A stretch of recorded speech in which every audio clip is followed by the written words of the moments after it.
The Rollcage games are cult classics and are an influence on some of the more recent arcade racers like Grip and Redout. One of the standout features of the Rollcage games is the ability to drive on walls and ceilings. The first Rollcage showcased an awesome physics system and required mastery of the controls and mechanics to even have a chance at winning. Developed by Attention to Detail, Rollcage Stage II was released for PlayStation and PC in 2000. For this review I played the PC version, specifically Rollcage Extreme, which is, and I quote the website, a reboot of Rollcage Stage II. It's an updated version of the game designed to run on modern hardware and includes bug fixes. It was created by the same guy who created Rollcage Redux. He was also a coder for the original games. So let's take a look at Rollcage Extreme and see what new and improved features and mechanics it brings to the table.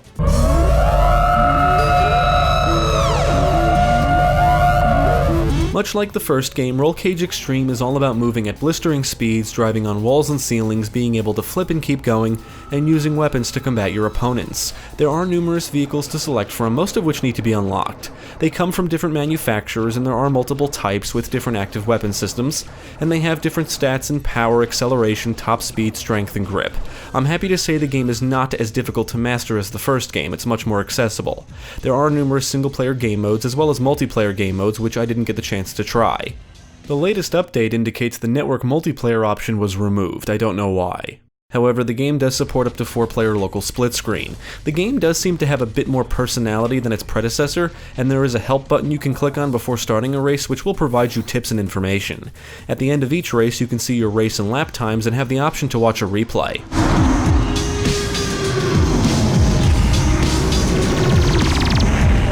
Rollcage Extreme is a combat racing game. There are numerous weapons and power-ups at your disposal, and you acquire them from the pickups scattered around the tracks. You can store 2 pickups and use them at any time. You can also upgrade a weapon or power-up by picking up the same one twice. Many of the weapons from the previous game return, along with some new ones like bullets, which allow you to rapidly fire bullets at your foes, and a plasma beam that fires straight ahead, and if it makes contact, the target vehicle will briefly be suspended in mid-air. The electric cutters is another standout weapon. It results in electric bolts emitting from the sides of your vehicle. There are some others that give you an advantage during a race, and they are nice additions to the arsenal. Now, I did play the game using an Xbox One controller, and there appears to be a bug when mapping left and right to the left joystick. I had to map it to up and down for it to map correctly. I also tried with a wired Xbox 360 controller and encountered the same issue. While Rollcage Extreme is much easier to pick up and play than the first game, I would still recommend you start out by playing through the training courses first. Each one teaches you something about the game's mechanics, and after completing all of them you'll unlock something. There's a lot more content to unlock in Extreme, like difficulty modes, campaigns, tracks, vehicles, game modes, and more options. Now, Scramble is a mode consisting of a series of obstacle courses designed to test your driving skills.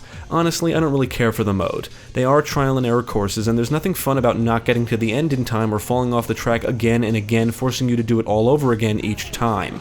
The campaign mode is where you'll unlock a good chunk of content. There are 3 campaigns and you must beat them in order. Each campaign takes you through numerous leagues consisting of multiple tracks. You can choose to participate in a classic race or total race. A classic race rewards you with points based on your finishing position. A total race rewards you with points for combat and destroying things on the tracks, in addition to the points you earn for your finishing position. If you have enough points at the end of a league, you'll have to win a knockout race to actually win the league cup.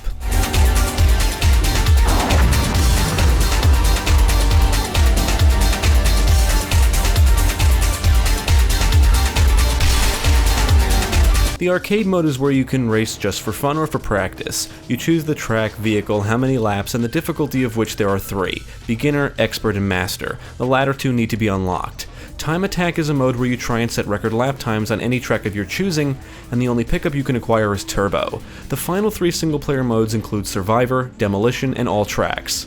In Survivor, you need to finish in first in as many tracks as possible. If you lose, you fail and have to start all over again. In Demolition, the goal is to destroy everything on the track or score as many points as possible within a specific time limit. And in the All Tracks mode, you race alone on all the tracks and try to set record times, and like Time Attack, you can only acquire the Turbo pickup. You'll want to play through all the modes to unlock as much as you can. The opponent's AI is aggressive and will utilize weapons to slow you down and ram into you to try and cause you to lose control. There is a catch-up option that can be enabled or disabled from the options menu, and I assume it's related to rubber banding. It's much easier to stay on the track and recover from crashes this time around, although some of the faster vehicles will require mastery of the controls and mechanics or you will wipe out frequently. There are numerous worlds that vary in theme, and each world consists of multiple tracks, all of which are pretty short. There's a lot of diversity in the tracks, which does help to keep the races and visual presentation interesting. You'll speed through a lot of tunnels and along ledges, you'll drive off jumps, and have to avoid plenty of obstacles. You can destroy buildings and structures, some tracks include branching paths, and there are shortcuts you can find. The speed pads on the tracks will give you a speed boost, and they will often guide you to a shortcut or alternate path. You will have to avoid crashing into things, falling off ledges, and some environmental hazards like electric bolts. Visually, Rollcage Extreme does look a bit better than Redux. Both games are basically updated versions of the originals, but they still hold up rather well. Extreme does offer a great sense of speed and includes a lot of detail. The vehicle models look good and are diverse, there's plenty of color, and the different themes of the worlds gives the game a cool sci-fi feel. In the backgrounds you'll see ships flying around and distant planets, some tracks include rain, and there's a lot of lights and futuristic looking scenery. As the vehicles speed along the track, smoke will trail behind them, and buildings and structures can come crashing down in fiery explosions. The only downside of the visual presentation is the pop-in, but it's easy to miss when you're traveling at over 400 miles per hour. The soundtrack is full of techno-sounding songs, and there are a few catchy tunes that really help get you into the fast-paced racing. I'm not the biggest fan of this music genre, but I did enjoy the soundtrack here more than that of the first game. The sound effects are a bit lackluster, but they do get the job done. On the default volume, I could barely hear the sound effects, but after raising it, I could hear the roar of the vehicles and the sounds of weapons more clearly. On the technical side, the only bug I encountered was a mangled display after alt-tabbing, but it didn't happen all the time, and restarting the game resolved the issue. The frame rate was solid throughout my entire experience.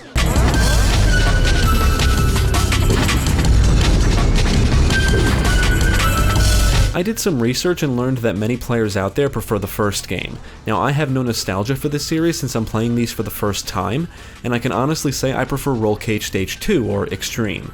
Sure, the learning curve isn't as steep, but I love the new content and diversity of the tracks and vehicles. There's more to see and do, and I just had a lot of fun with this. However, I will say the reward or sense of satisfaction for winning isn't on the same level as that of the first game. Probably because it's easier, but that's not necessarily a bad thing. The series' gimmick of letting you drive on walls and ceilings adds a neat dynamic to the races, and Rollcage Extreme maintains the addictive quality of the first game, the quality that keeps me coming back. Rollcage Stage II, or Extreme, is a fantastic follow-up to the original, and I would highly recommend it to fans of the original or arcade racing games. Driving on walls and ceilings, the weaponry and sense of speed make for some exciting high-octane action that's just not found in many other racers. Rollcage Extreme includes more charm and personality than its predecessor, it adds more weapons, vehicles, and tracks, and is an all-around great racing game with plenty of diversity and game modes to enjoy. If you enjoy fast-paced arcade racers, definitely check out Rollcage Extreme.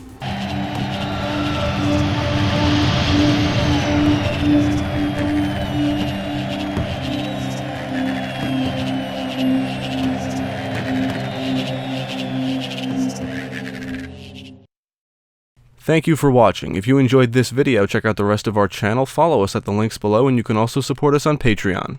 If you're interested in more gaming content, check out our friends over at GameCast.